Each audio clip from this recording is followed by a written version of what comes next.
So the other day, I got tagged in this post. I have an indie page set up. If we actually go to my website, we'll see basically a list of my businesses and my revenue. Although this is wrong because this is October revenue and it's not really tracking, so I look like I'm falling off a cliff. But regardless, I got tagged in this post, and this is for the weekly leaderboard. And what we can do is if we click on it and come a little bit down here, we will see me right here, number 47 of all indie hackers with an indie page. Now, this is made by that one Mark Liu guy who's pretty popular. I like indie page. I think it's a good option for a personal website. So this is probably a pretty good sample of all the indie hackers out here. What we can see is the top guy did $80,000. Actually, we'll call it $82,000 in a week. So if we multiply that by 7, he's doing roughly, well, a little bit over $500,000 a month. So that's really good. But that's top 5. And if we come down here, let's see. Basically, if you're below number, like these people, they're only making like $4,000 a month from their project, you know?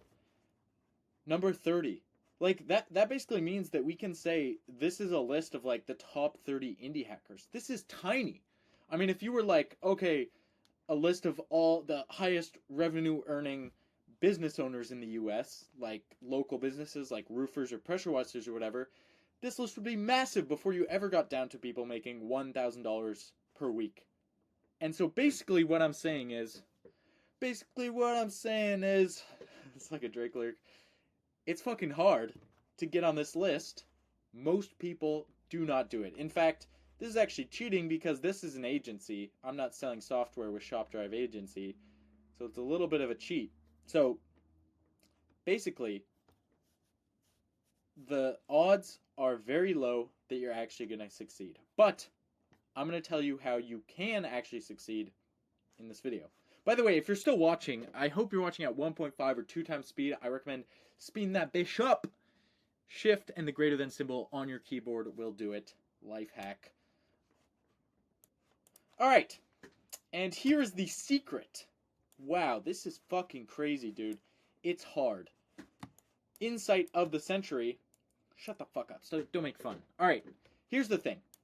It's hard, but it's not hard for an obvious reason, okay?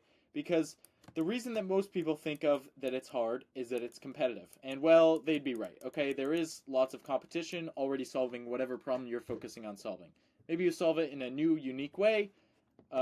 Maybe not. Either way, there's always competition if you have an actual idea that people are willing to pay money for. It's also... Alright, I lost my train of thought. Please bear with me, okay? I have something very special to share. So, it's competitive, but the real problem is that it's fun. It's fun at first, okay? And this is the main issue that I see, at least in my own journey, and I'm imagining this is for most people's journey, okay? Because let's be real, if you're an indie hacker, you might talk about coding, solving this problem, blah blah blah, and you feel cool saying that, and it's fun for you, and you sort of enjoy it. But there comes a point in every indie business where after you build the landing page, which is pretty fun, you get to do some design, whatever. After you build the MVP, now you have to get customers, okay? And ideally, you have some sort of wait list that's already set up to get people into your funnel. I mean, if you have an idea, like it depends, whether or not you should build a landing page and try to validate it or just build the product. But let's say you've done like one of these things, and now it's actually time to talk to customers and get feedback. Well, there's a thing here, okay? There's a problem because this involves no music, okay? If you like to listen to music or maybe even a podcast while you're programming, no, you can't do that, all right? This involves phone calls. So if you like to stay up till 2 a.m. and do your work, you can't do that, okay? You have to do it between the hours of 9 and 5 when other people are awake, all right? And last thing here, this involves conversations, okay? And if you, if you're a bit of an introvert and you don't like talking to people, too bad. You're going to have to do it, okay? And this is what happens to every single indie project. I know this from experience. If I look back on the last 3 years of my projects, overwhelmingly, the sole reason for failure, or I think a more accurate term for indie hackers is basically burnout or giving up, because you give up on a project. It's not like you like run out of money or whatever most of the time. So the biggest reason is this step right here, okay? It's because you get to a certain point where the only way to progress is doing something that you do not want to do, which is typically sales. Now, in this, it might be making a YouTube video or making some posts or doing something else. But what happens is you always encounter something that you don't like to do. And for me, the reason I get into indie hacking in the first place is I'm like, all right, I'm going to do what I like to do. I'm going to have fun programming. I'm going to build a business. Passive income, baby. Side note, I saw this video where this guy went up to a bunch of people in the city and was like, what would you do if you had to make $100,000 by the end of the year? And this one chick was like, I would do passive income, real estate, and investing or some shit. And I was like, shut the fuck up, dude. That's the dumbest thing I've ever heard.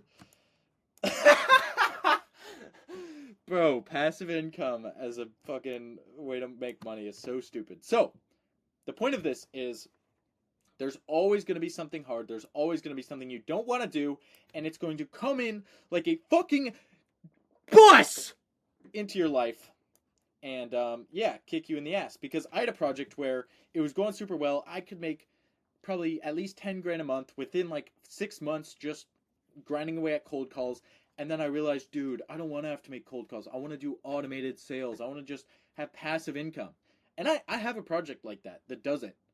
Okay? I have a project that I built, and it just pays me a few $100 a month, and it's fine. But it's only a few $100 a month. It's not a few $100,000 a month, and it never will be, because it's not that type of business. If you actually want to make a significant amount of money, you have to do this hard step. All right? And even for that business, I made YouTube videos, which a lot of people don't like doing. I talk to customers, whatever, all right? There's a lot of stuff. But the idea is there's always going to be something hard, and so you have to decide, are you going to be someone who has mediocre success, who hangs out down here, or not even on this list for the rest of your fucking life? My bad. Or are you going to address this, okay? And the fact of the matter is, this isn't that hard. It's only fucking hard because you're an introvert, because you don't talk to people, or because you're always listening to music or a podcast while you're working, or because you're making phone calls and you like to stay up late, or because you're watching TikTok all day and your brain is overwhelmed. If you just lived like a fucking monk, you wouldn't have any problem doing sales, because your life would be so fucking boring that you would want to do it. So, yeah, that's the central idea. Do the hard shit. It has to get done. You'll feel better about it. You'll feel better about yourself. And you'll actually be successful in the long run. That's the video.